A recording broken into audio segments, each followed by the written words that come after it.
I want to take you all back to the time of November of 2020.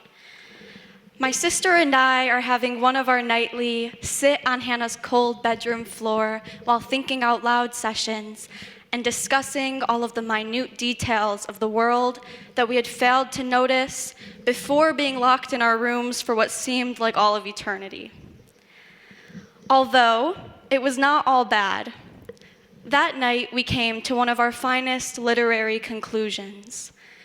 The observations surrounding the fact that the majority of poets can be placed into two subgroups: those who tend to write in the first person and those who prefer the third. This all circles back to the concept of vulnerability. When speaking in the first person, we feel as though we have placed ourselves out on a platter for the entire world to pick apart and analyze until they are no longer able to. Although we can consciously or subconsciously make the decision to shield ourselves from the hypercritical views that go hand in hand with placing yourself out on that platter, and rather shift the captious eyes onto an anonymous figure. Whether we choose to admit it or not, it is our human nature to want to be seen. It's our human nature to want to be heard, and it's our human nature to crave to be understood. In order to do so, we constantly shrink ourselves and water ourselves down in order to be easier to take in. Why are the watered down versions of ourselves always considered to be the most desirable? It's because we find it easier to be comfortable and remain in that state of comfort instead of taking the tiniest of risks. It's the same reason the poet will shy away from speaking in the first person. We give the fear of mediocrity an excessive amount of power over our lives. Authors hide behind pseudonyms. People dance in confined spaces. We wear big hoodies when it's 100 degrees outside, and we shield ourselves. We shield ourselves from the mediocrity that we all fear because it allows us to wallow in the comfort that we all love. If we all decided to plateau in this state of comfort, there would be no room for growth. You wouldn't have played your best in a game if you had decided to remain comfortable. There would be no revolutionary discoveries if people had decided to remain comfortable. It's time we open our eyes to the beauty of being uncomfortable. Although it's a cliche, I truly believe it to be one of the most important questions that I could ask my generation. If it was your last day on Earth, if these were your last moments on Earth, would you truly be content with the way you have lived your lives up until this moment? If you know me, you probably know that I'm a dancer. Although what you may not know is the origin of my dance career. When I was 6 years old, I played soccer. I played the sport for 2 years, and I really, really, really enjoyed it. Although, when I was 8, I broke my leg. My parents were devastated, as was I, but I decided to stop playing. Yes, I conformed to the social norm of staying within the boundaries in which they made me comfortable. Although, in this case, it was for the best, because I eventually did go against them.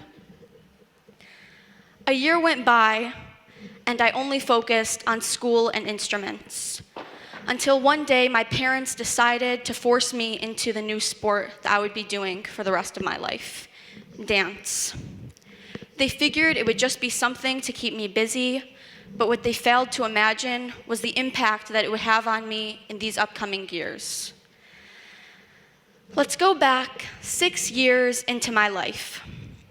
I'm a 9-year-old girl that has no experience in dance, who just signed up for a dance studio that I was forced to be in.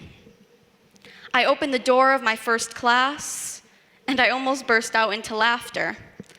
I mean, I'm 9, almost 10. I open this door, and I'm surrounded by a crowd of 4-year-olds. After a month of dancing with these 4-year-olds, I fell in love with dance like I had never fallen in love with anything else before. Which makes sense because I was only 9.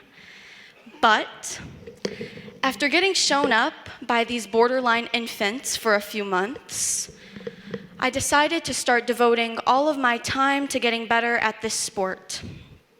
I worked my way up, and eventually I was able to dance with the 6-year-olds. So the next year, I'm 10, almost 11, and I'm dancing with 6-year-olds, which is absurd, but I was ecstatic. Rather than allowing myself to quit because of the uncomfort that I felt when I would walk and see the people my age going to their age-appropriate classes while I stopped by at the daycare classes, I continued to persevere. I continued to show up to dance 4 or more hours a day every week and better myself. Fast forward 1 more year. I'm now 11. The owner of my dance studio pulled me aside during one of my classes and told me to follow her. I'm following her through the gray hallways of my dance studio, which led us to Studio A. She opens the big doors and reveals 100-something 12 to 18-year-old competitive dancers whom have been dancing since the age of 2, currently rehearsing for their upcoming performance. My eyes have never opened so wide in my entire life, and from that moment on, I knew what my next goal was: to be on that team. That same year, I was recruited on the competitive dance team, and by the time I was 13, I was dancing with 18-year-olds. Dance has been the biggest blessing in my life. It has gotten me through the toughest patches. It has made me the person I am today. So why do I catch myself still being embarrassed and ashamed when someone asks to see me dance? Why do we fear mediocrity to the point where it holds us back from expressing our greatest joys? As a society, we need to work on embracing our mediocrity and accepting the fact that not everything we do will be mind-shattering or outstanding. We hold ourselves back by being afraid of being simply ordinary, because it makes us uncomfortable to not only get out of our comfort zones, but because of the fact that we are afraid that people will see right through us and we will be exposed. If we all embraced our humanity, we would have so much more room for growth rather than fear. We would be able to say whatever we wanted, sing whenever we'd like to, confess our love to whomever we felt worthy, and we would find comfort in the uncomfortable. I want to take you all back to a few days ago. It's November 27th of 2021, and my sister and I are back on my cold bedroom floor. That floor filled with nostalgia from the previous year, although this time we were not discussing poetry. We were discussing this talk that I'm having with all of you right now. I was discussing this talk with my sister, reciting it countless amounts of times, solely out of the fear of my own mediocrity today. I have realized that this talk, just like dance, will take years for me to perfect. It will take years for me to surpass this discomfort that I'm feeling right in this moment. Although, regardless, I have succumbed to the desire to want to be heard. That is why I am here standing in front of you all today, embracing my mediocrity rather than shying away from it.